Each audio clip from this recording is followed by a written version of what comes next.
to see. I don't know if you heard her or not, but she. Yeah, she yells at us all the time. I use Zoom pretty often, for our show and everything. Yeah, yeah. But yeah. So I've been doing live streams on Twitch. Usually involves like a live draw and just talking comics, and a few like half dozen people show up. Yeah, that sounds about right. No matter what, you know what I mean? Yeah, so but I'm just trying to hype my comic. My whole thing is I'm doing my comic and I just want to market it and get the world to know about it. Okay, And cool. and making, becoming doing videos is the best way, I guess, now. So Yeah, that's what I'm learning too, ourselves is just the process behind everything and what you have to do to like my whole goal was just to make comics. I've never really thought I'd be podcasting so much, but I've just become a podcaster. And it's like, well, you know what? If that's what's gonna market the stuff and get the word out, I guess I'm gonna adapt this personality, you know? yeah, yeah, for real. I mean, so those videos you saw, they're just like I have to get something up. I did a small library event last or Friday. Um, I'm just trying to like get people to know that it's out here. So Okay, cool. those videos are just like stream of consciousness. Just hey, do something, hit record, talk about something. I found those comics, those Spider-Man comics, like kind of the borrowing from each other. You know, Hmm. uh, Yeah. as far as the artwork goes, So and it's really funny because that Web of Spider-Man 1987 annual I got when I was Mhm. a kid, but Okay. All right.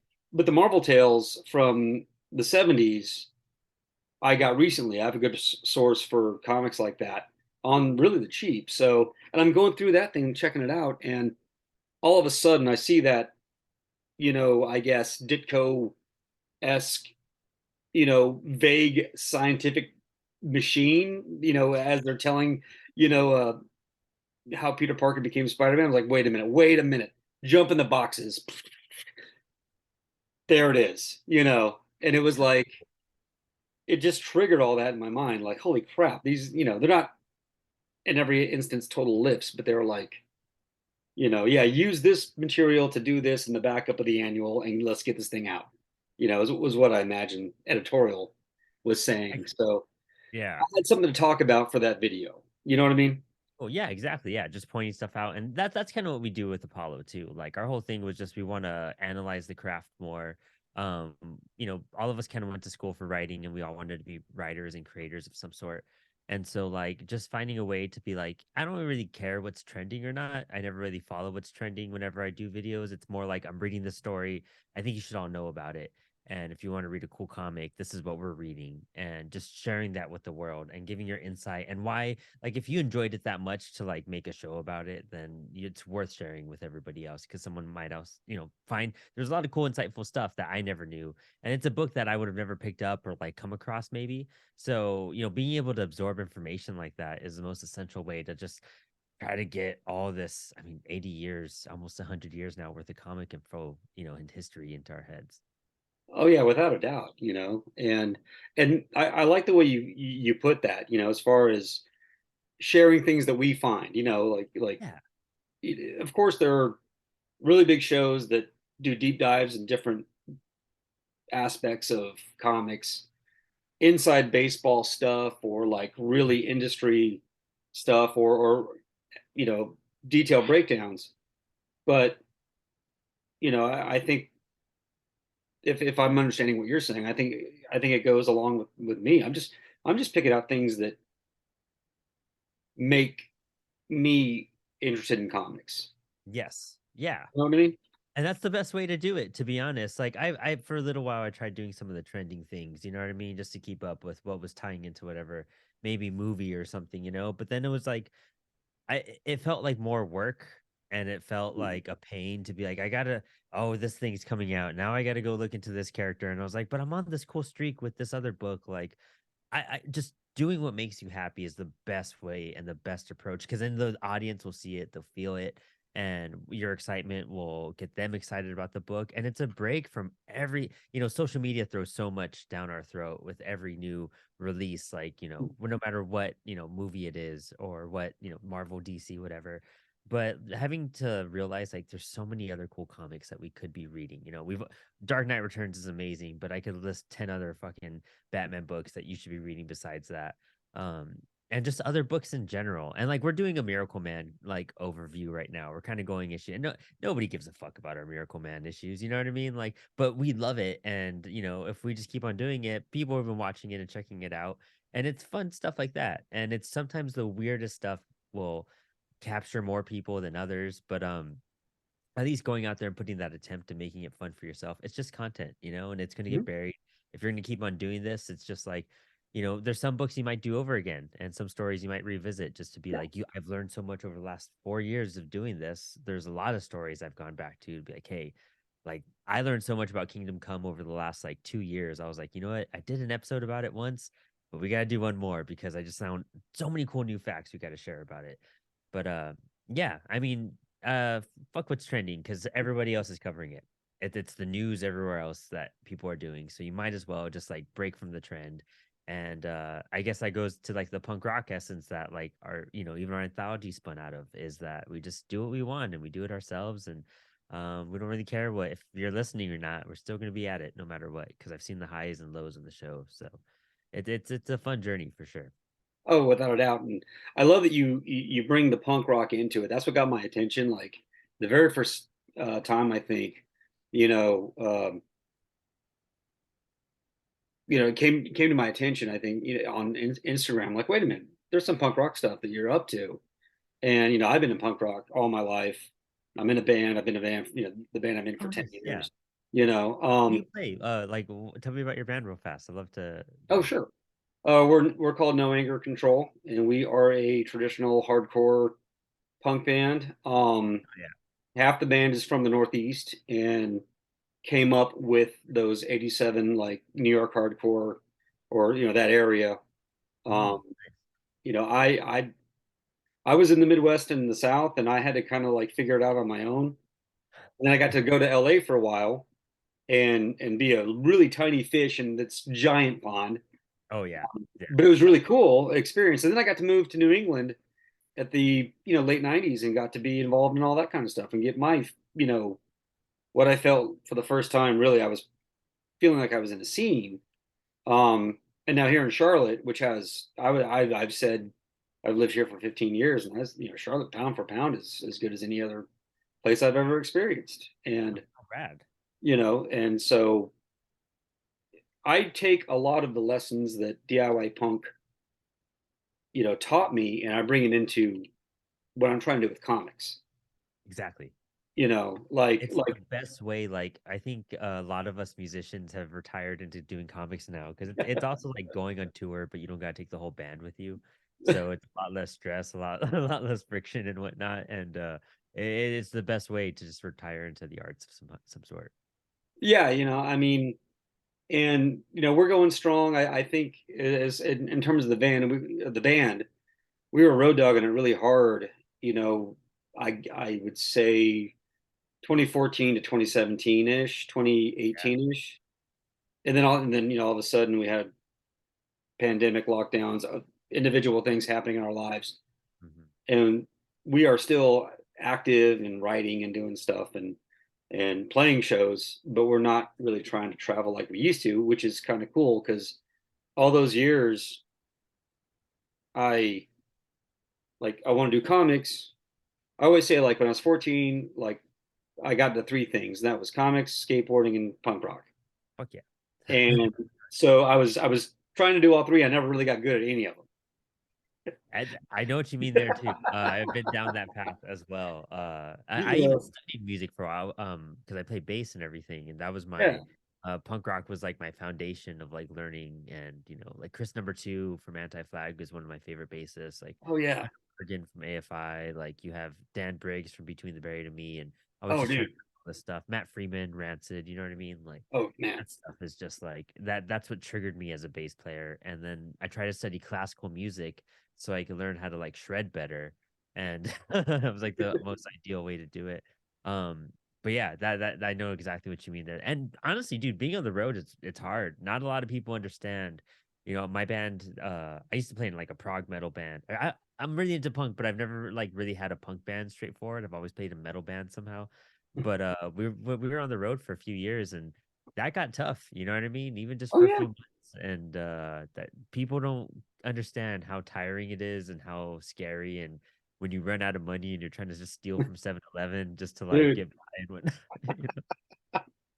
You know? you get in a car wreck in Chicago, or Yes. you know, Yeah. a fender bender on our end, but Trailer not the band I'm moving. in now, but band from a long time ago. Yeah.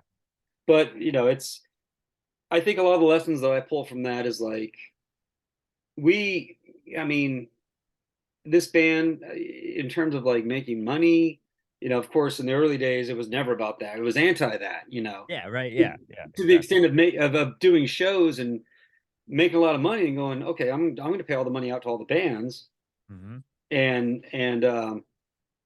now my band doesn't have any money to like try to make a record or anything. And Um, sometimes that's what comics is like too, at a certain yeah. point. A certain extent with this anthology, like, we get this Kickstarter going and Mhm. it's doing great. It's our first Kickstarter. We just hit 4K literally before we jumped on right now, Oh hell yeah. 20 backers. Um, but it's like we're gonna get all the money and then all the royalties are gonna go out. And then like I'm not keeping any royalties. I'm giving all of mine to my artists, like Yep. just to pay him and whatnot. And then, pay for the covers and then pay for prints and like extra stuff. And I'm like, I'm not getting anything out of this. Like I just did all this work. You guys got a couple bucks and some publishing, but cool, Yeah. my name's not there. What do you mean? I Oh, guess for that's real. my payment. But yeah, I know what you mean. They're just kicking ass at a show or maybe donating it or doing something to help Mhm. somebody. I've done a few charity shows like that. And um the money and the arts just never seem to like really blend sometimes. Yeah, and it's like I was talking to my buddy. I was down in South Carolina, just across the border. They do a library con, which is a cool little event in a cool little town. Mhm. I say cool because I go there for this event. Right across the street from the library is a like arcade with pizza and stuff, so you can get pizza and play games. And then I walk across the library and set up, and do my thing. So to me, the town's really cool because that's all I know about the town. Um, but it's really a great time. But my buddy came over and he does a comic called Slackmatic, and he's been doing that for years and years. He's just really great. He didn't get to kind of table, but we were talking about you know being an independent creator because he's in a punk rock band too, and we bring the same kind of idea, like, Mhm. hey, I'm just doing this because I'm doing it, and there's other stupider ways I could spend my money than making comics for people, to Yeah. you know and or get a table at a convention, and then I'm not going to jack up the price of my comics because I have to. I granted I live in town, and if I do a local show or whatever, I just have to go across town. I'm not. There's no hotel. There's no um, travel expenses for me. It's Yeah, just whatever the exactly. table costs. So I'm not trying to recoup that stuff, but at the same time, I'm like, dude, this is just. I'm just doing this because how I could spend that same money doing something dumber. You know. That's the way it has to happen too. I feel like, especially with this anthology. We told all the creators, like, we didn't guarantee payment, we didn't guarantee royalties, we didn't know how like well the Kickstarter would do to be like, hey, for sure we're going to pay you. So we didn't do any of that. So Yeah. this was literally everyone went into this as a passion project. Like Nice. they created art for this book and they went out of their way and took their time to think of a story and pencil, ink, color, team up with people, work together on the submissions, and then further work together with me to make cool stuff with it and network and do podcasts and live videos. Like this is no one's getting paid for any of this at this point. You know what I mean? Like, and the amount of success that this book has had, just we're 2 days before the Kickstarter is even gonna like close right now. At this point of recording, so it's like it trips me out. Like a passion project can go so far. If you really put it on there and if you really just like have the love and like they invested into it, that's the way to do it. Like sometimes you'll just have your best work that way because you're more free. And if you're doing stuff or you're just expecting to get paid, you're probably not going to go anywhere very fast. Like a lot of this, you just have to put the passion in it and do it and do it and do it, and then you'll probably start getting paid for it. Um, that's just part of like the artistic game, I feel. And a lot of people want to get paid before anything else, and they want to hear about the money first, which we all do for sure. Mhm. I would love to get paid for all the stuff I do, Yeah. but I don't, you know. Um, and like even with the Patreon we have that we just started up, we have some great tiers on there just to basically help us pay the bills for Apollo, like Podbean and wait up Adobe and stuff like that Yep. to edit videos and all that. Like there's so much back end on stuff that, even if we do make, $50 a month, that's just breaking even. Like we Yeah. lose money on the show every single month, but yeah, you do it and because you're passionate about it and you make this art to be passionate to just put it out into the world and hope for the best. Or else we'd probably explode because that's why we have to release it to a certain extent. Oh, without a doubt. And how many people do you have involved in the project? Because I'm coming here, I'm me. I'm writing, I'm doing all the stuff, so Yeah, I just have to which worry I about me. respect that so much. I You love that know. like I actually, I do a segment on Apollo. It's called Draw and Shit. And we do it. We're gonna bring it back. It's just been a hectic couple months, Mhm. but that's my way of trying to learn how to draw and bring other creators on to teach me how to draw, so I can start making Oh, shitty comics myself. So we got to get you on that at some point too. That'd be a nice. lot of Yeah. fun just to give some insight. Um, and it's just a fun, cool thing because I love like somebody who could do everything. I just think it's just so awesome. But relating to your question, there's 27 creators on this book. We have 14 creative teams, and there is a few. It's kind of funny. We have like three one-page stories, and two of those one-page stories have the most creators on it than most of the stories. Like our 5 6 pagers are all single creators, like Doug Knight and David Oh, Lujan and stuff like that. So I mean, it's just kind of funny seeing the one pagers have 4 creators, and then like the five. interesting. Oh, yeah, it's kind of a weird balance, how it turned out. But 14 stories. It's just jam packed with various links. I curated it all. We had over 80 submissions for this anthology. I Okay, thought cool. we'd get like 10 when I posted this up, and we just thought it'd be a small thing because the whole idea behind me doing a punk rock anthology Yeah, was I have a book that I've been working on called Teenage Babylon, and it's yeah, like a cosmic punk rock love story. And I was pitching it to Mark from Lesser Known Comics, and he was like, you know what? To kind of help you build a base before just launching your book from ground zero, why don't you try just putting together a small anthology? That way you get some names into your Kickstarter, you get some like funneling and some connections. And that way when your book comes out, like they'll already have that punk, whatever vibe you're going for. Like, it doesn't matter what genre you're doing it. If you're doing it, fantasy or cyberpunk or whatever, like if you just do something that's like a small anthology just to build a base and then you come out with your book, that whole base is going to be notified because yeah. it's your next upcoming, Kickstarter. And I was like, all right, cool, let's just make a post. And we made it. And by December, we were going through it all one night and we were just like mind blown. 80 submissions we come through and we were just cutting and cutting and cutting because we wanted to keep the book kind of thin just because for safety reasons, Mhm. it was already a big project and it got to 60 pages and we were just like all right, well, 60 pages, it's 14 teams. We have some ads in there for Comics Wellspring, the printer that's working with us, and a lot of cool stuff for this book. Yeah, um, yeah. and the Less Known Comics ad, and Apollo just launched a new logo, so all this cool little extra stuff in there.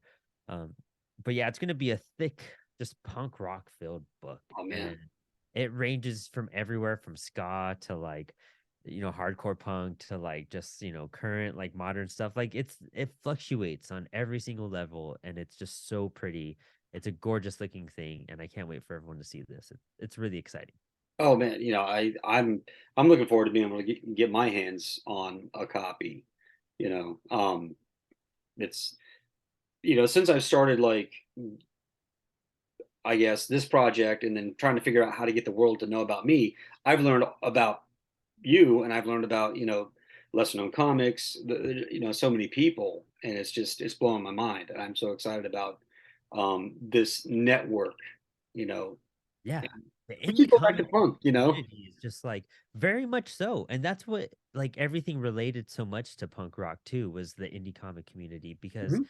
just I write about it in the forward I wrote for the book, just like you know going into like Baltimore Comic Con and being surrounded by creators, some I had interviewed and never met in person before, some I just met on the spot and just like being part of their circle. It was so welcoming, and I just felt at home. I felt like I was with my tribe, felt like I was with my people, just like similarly to like when I was a kid and I'd go into a show and there's all these musicians around me, and I was like, these are my people. This is where I feel comfortable. This is where I feel safe and accepted. Like whatever I put out there, everyone's going to want to hear about it. Everyone's going to ask questions and probably share it. Like, and I mean, it just the indie community, especially on Instagram that we have going, it's so supportive. And Lesser Known Comics, their whole treating artists like humans motto and slogan, it's so true because they just want us to be together. They want us to build communities. They know that their success is our success and our success is our friend's success. And we just all want to just like go on a giant festival and all like have our shit together Mhm. and just have fun and just do cool things together because it's hard to break out. It's hard to get into the comic world in general. And as you know, making a book, it's really fucking hard to make a book. Like it takes a lot of time and a lot of effort and a lot of hours. And but the outcome, sometimes it's not even doesn't matter how like the art turns out or the story. It's just that the execution happened. And just seeing that execution and having it in your hands and being able to share it with people, that matters more than any sort of quality aspect in the indie community. Oh, I mean, 100%, 100%. Like the gratification of talking to people. I love that opportunity to be able to go to a show, and it just turned out at this library event, I was really kind of the only comic book artist that was there. There were a lot of Wow. vendors that had Uh-huh. different things that had the cosplay element that was a big part of it. It was really fun, but I was like the only person set up there, and I've got my stuff out there. I got my comics, and it was it was a lot of fun to engage with people and have them because I still work traditionally, so I've got you know Yeah. pages of artboard for them to look at and talk about. And the there was a kid, a teenager that came up, and they had one of those bound like hardcover sketchbooks, like a 9 by 12 or whatever. Yeah. Beat to hell. The spine was gone. You could tell this kid carries that thing with them wherever they go, and asking me every question they could think about, like how do you get from that to that, and how does this get to the page, and what do you do if you're trying to do an upshot like that? Just all these questions that were just so good and so thoughtful, and I was just like, right on. And their stuff, they showed me what they had. It's like, man, I was your age and not even close to where you are. you That's know cool. so That's super rock cool. It's cool rock it that you're out. so encouraging and you're willing to take that time to kind of answer those questions and help them out too, because that goes a long way for somebody and for someone who's brave enough to ask those questions and to Mhm. go up to the creator and do all that. It's just so encouraging. And I bet like in whatever 5 years, if you ever bump into that kid again, he's just gonna blow your mind with whatever he's doing. Oh yeah, hopefully the next time they'll be sitting next to me, with their own thing. Yeah, yeah, exactly. That's what you want, you know? Yeah, exactly. And it's kind of funny you say that. Mark and I went to a convention last year. I can't recall where it was, but it was in South Carolina. And I'm actually not too far from you. I'm in Winchester, Virginia. So O- like an hour outside of DC. okay, So yeah, yeah. yeah, yeah, not too far from maybe I don't know, maybe like 4 hours, 3 hours or something. But if I'm right, my geography could be totally fucking off. It depends on Um, the traffic out of Richmond too. yeah, there you go. Yeah, yeah, yeah, 4 to 6 hours possibly. But we went to one in South Carolina, and it was very anime based, cosplay, and there was maybe like three other people selling comics, and a lot of conventions just like comics are scarce, and even at Baltimore Comic Con, like it was interesting how they did the comic book setup because you have Artist Alley, which is all the indie creators, and then outside of Artist Alley, you have all your Tom Kings and Cartoonist Kayfabe and like all these Okay. other big time creators. So like there's a comic realm, but it's kind of sucked away from the indie side. They kind of just Mhm. like pull you away from it, and we're gonna put all these big stars on this side that you're gonna want to see, but Yeah. all the ones that you have to go and discover and hunt through, we're just gonna kind of shoo them into this corner right here. When I feel like if the best way to do something at a convention would be like, let's just you got to mix it all together.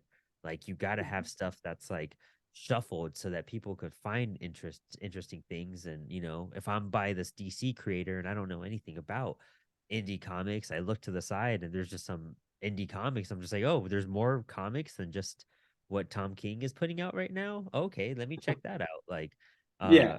I feel like that would really help our community a lot more in a No, big sense. and here, Heroes Con, they're really good about, like, they have Indie Island in, like, in kind of in the middle, concentrated. So that's your kayfabe, and that's, real indie. Actually, the names that I see in Indie Island surprise me.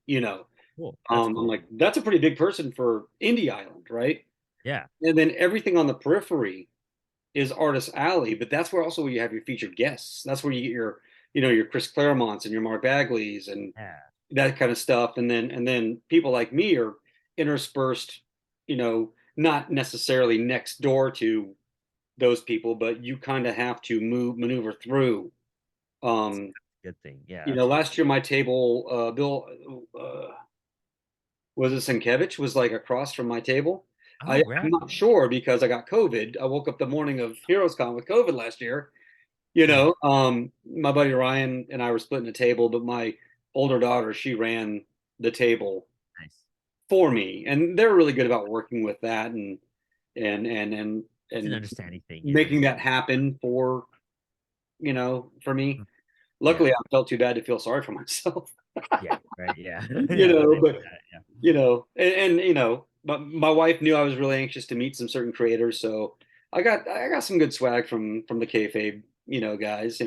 Cool guys. They sent some Love stuff, those. and We some we some of dropped my off friends that. some books to them too, Baltimore, and they're really encouraging. I love seeing what they sponsor on their show, and I 100% rip off Cartoonist Kayfabe on Apollo. Like that was like the show I saw that I was like, this is what I want to do, and this is like I'm just gonna take this and run with it and do my version of Cartoonist Kayfabe. Like that's 100% what I do. Nice. Yeah, nice, nice. And I'm getting a notification from Zoom that my membership is like losing, my time's going out or something. I'm trying to figure the hang on, just Oh, for sure. let me figure this out because I guess I have a low, whatever you call it, membership Okay, or the something. like the 40-minute like cap one. Yeah. Yeah, yeah. So I mean, having said that, rather than work through that, if we're getting close to, yeah, I got 9 minutes left. I see the time. I see the time Yeah. thing, so we can kind of keep rocking. Yeah, I feel like this is going, really good. The conversation is great. I mean, you're great at guiding a conversation, and Oh, thank you. and I'm terrible. I mean, not that I'm being interviewed. We're having a conversation, but when I am interviewed, I'm terrible. You know. It's scary to be honest. And like being a guest on a show where I get interviewed, it's really hard for me because I'm used to being the host and kind of controlling and asking the questions. Yeah. So, finding ways to do long form responses. Because as a host, I try to cut back my responses and keep it trimmed so that I can let my guests explain a whole lot. So having the opportunity to even like open up more and just kind of like ramble for a minute, super weird, and it's taken me a while. Like this is the third, fourth show I've done to promote the Kickstarter, and Oh this yeah. is probably the most comfortable I felt. Like just being like, okay, I can't talk about it. I got a little spiel going. I know how to say some things at this point. Yeah, but it takes. I've been doing podcasting for 4.5 years, Oh and yeah. I've Yeah. Yeah. doing interviews for about 6 or 7 because I used to work for a website, and that's just it's just a long process of reading and understanding and thinking of the next question that can bleed into it. And also, story structure. That's a big part of what I focus on. And, it always comes back to the beginning. And however I start, we're probably going to end on that same kind of spiral. And how do I bring it back in that sense? And it also helps with like conversation flow in a sense, because then, if I know I could bring it back, I know how to like cut off stuff and I know how to like leave out certain elements and, leave room open for a follow-up episode and everything too. Oh yeah. That's and that's absolutely awesome, and it comes through with how we're having our dialogue right now, and Yeah. I'm thinking like I can throw this up on a Google Drive, and you know, if that sounds good to you, like you take it and do what you can with it, and I'll do the Oh, same. Or do sure. you want to, I you mean, know? you could put it on yours, and I could promote the hell out of it, and get some people over to it. Or Cool. we could throw it on Apollo too, just as like I could put it on Apollo as like a Patreon thing, so that way you have it on your channel, and we direct it to your channel, and if you're a Patreon member, you get this like instantly saved Yeah. and whatnot too. So that way, it's like it's more general traffic your way in that sense. Well, cool, cool. And then Yeah. I'll cut some of this. It'll be a little bit shorter, more digestible, and some of the inside baseball we're doing right now will be Yeah. Outside. Yeah, yeah. Yeah, I yeah, know that fun time. Um, but yeah, dude, I mean, I would love to come back and like shoot the shit whenever you're up for it. cool. Especially if we're doing like just I'm gonna bring back Drawn Shit, which is our live show, Yeah. and just throwing down if we all work on our projects and or sometimes we give a prompt and we all just kind of warm up and then throw down for a couple hours and just try to experiment and whatnot and just talk about everything, you know? Yep. I mean, that sounds good to me. I mean, a lot of common ground, and I like how that sort of parallel of the DIY punk scene and the indie comic scene, is so present right here. Yeah. Because when I go back and to the old days, I mean, old days, but I like feel you. I know the what you mean. comic, Yeah. I always felt like comics and my punk rock stuff were like way too like divergent. Like no one I hung out with in regards to comics, when I was younger, really seemed to cross over with the punk stuff. Other than maybe being a fan sometimes, you know. Mm. Um, but as far as like when I was kind of like trying to hang out with some creators and learn from them, they were just not on that trip at all. Um, so it felt like something that was like, man, these are like two different scenes. But fast Yeah. forward to now, there's so much overlap.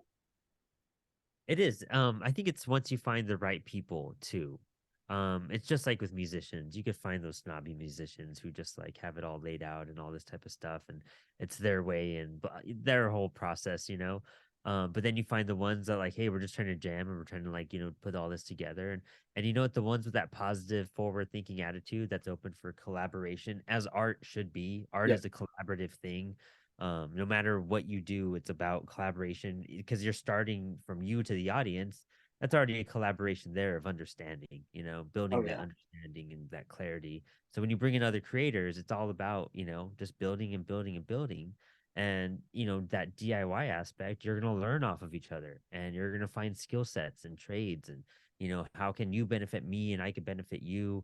And together we wouldn't have been able to do this single-handedly. So it's good that we bind together and push all of this work out. And now your name is out there with my name, and like now we're better friends, and I know I could rely on you, and it builds so much more because a big part of being an artist is insecurities.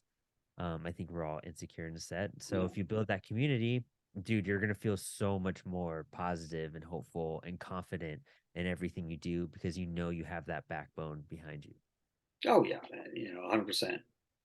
Just like being on stage with a band. You know, Yeah, exactly. Yeah, you John's want people behind to me and Jason's over there and Tiff's right there, and we're just gonna do our thing. yeah, and then you feel like your ultimate power is out at that point, Yeah. like even if you fuck up a note, doesn't matter what, like like you guys are all together and you're just, going through it. And that's Yep. it's yeah, being on stage is such a magical thing and I miss it a lot, a lot. Yeah. And I And can't wait to that's do it again. and I feel like that's kind of like why I leaned when I was younger towards punk, because rather than putting more effort into doing my comics back then, Mm, just because you had that social aspect. I'm creating comics. The act of creating comics is generally sort of a isolationist exercise. yeah, yeah. Whereas going out and being in some kind of bar or some kind of club, and hearing loud music, there's very social, and doesn't and maybe also the bar like is much lower. You can seem better True. in a punk band than you Yeah. need to be like if you're drawing stuff to. And a lot of times for those shows, everyone around you is a little buzzed or drunk, so you're just like, hey, it's not a little sloppy, and they won't fucking know. you Um, know You But know, yeah, so that's a big part of it is like that, I guess now for us, instead of playing shows, we go to conventions, that's our yeah, tour. That's our time to shine and get on stage and, that's the engagement. that's the engagement. Yeah. Without And a then doubt. moments like this, having a platform, a podcast, a YouTube channel just to share stuff. And that's us being on stage at this point, Yeah, which is an interesting switch over. yeah, Uh, and which used to be wasn't sad. available really, a few years back. You're People don't understand that either. Like I'm from the days where we had dial-up internet and a phone line still. Like I remember all that and just finding ways to promote you. You didn't have Instagram, you didn't really have Facebook, or it was almost impossible. So the fact that we have all this now and we harness it in this way, to me, it still blows my mind, and it's difficult, but we learn through it. without a doubt, without a doubt. Well, I am coming up on a minute and a half, so I guess it's a good time to wrap it up. Thank you very much. Good time talking with you. Dude, yeah, flew by. We'll do this again. I'll hit you up whenever we do a live video this week. Maybe you could come on and support some stuff and give a shout out to your book and bring some attention to your channel. So, Cool. and I'd love to come back. Whenever you'll have me. I would love to talk Nice. talk more punk and comics with you. It sounds great. Absolutely. And I will definitely set that drive up, send you the link to the drive, and we'll make that happen. Awesome, dude. Thank you so much. This has been a blast after a very long day at work. So it was All great. right. And we'll kick back and enjoy the rest of your evening. You too. Thanks, man. Have a good one. You bet. Take care.